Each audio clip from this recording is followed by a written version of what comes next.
అత్తమ్మ ఈరోజు స్పెషల్ ఏం చేస్తున్నారు? చేపల పులుసు చేస్తారు. చేపల పులుసు. Wow, nice. ప్రాసెస్ ఎలాగో చూపిస్తారా? ఓకే.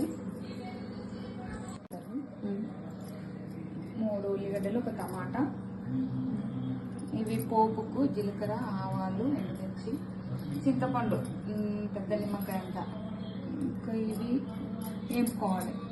1 టీ స్పూన్ మెంతులు, 1 టీ స్పూన్ జీలకర్ర, పసుపు, ఒక 7-8 లవంగాలు, కారం సరిపోయేంత, ఉప్పు సరిపోయేంత. ఓకే.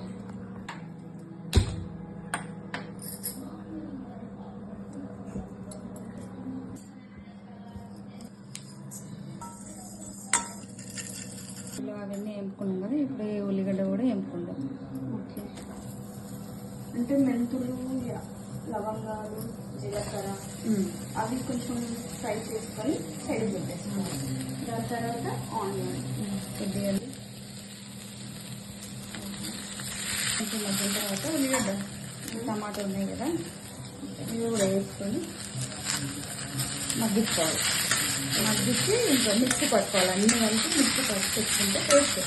తర్వాత చేపలు తీసుకొచ్చుకోండి.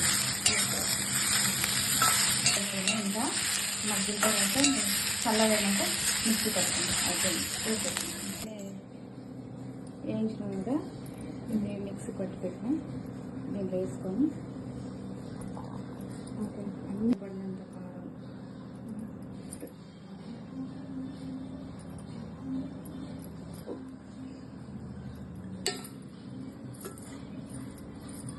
చింతపండు రసం ఉంది కదా, కొద్దిగా ఇది కూడా వేసి మిక్స్ చేసుకో, కలుపుకొని అన్నీ మిక్సీ పట్టుకోవాలి. ఉప్పు మొత్తం సరిపోతుంది. కావాలంటే తర్వాత మళ్ళీ వేసుకోవచ్చు. కల్లుప్పు ఇది మిక్సీ పట్టుకోవాలి అన్నీ. ఓకే.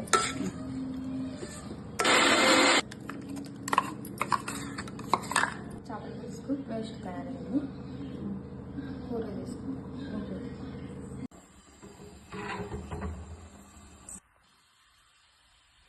నూనె బాగానే పడుతుంది. చేపల పులుసు కదా, నూనె ఎక్కువ వేసుకుంటేనే టేస్ట్ బాగుంటుంది. పోపు దినుసులు వేసుకుందాం.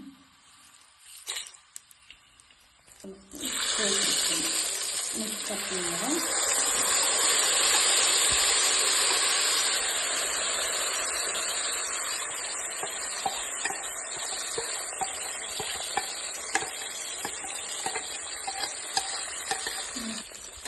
పులుసుకు సరిపోతంత మన ఇష్టం నీళ్ళు.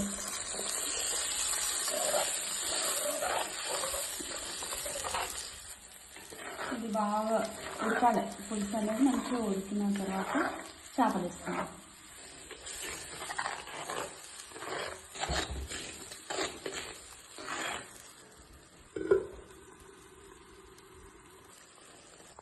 ఇప్పుడు చేపలు వేసుకుందాం.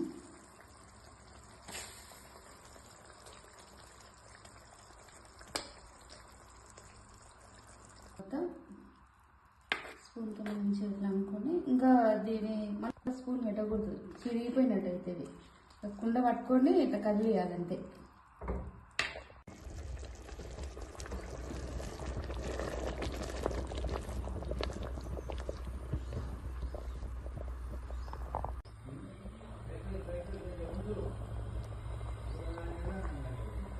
చేపల పీస్ అయిపోయింది, ఉడికింది.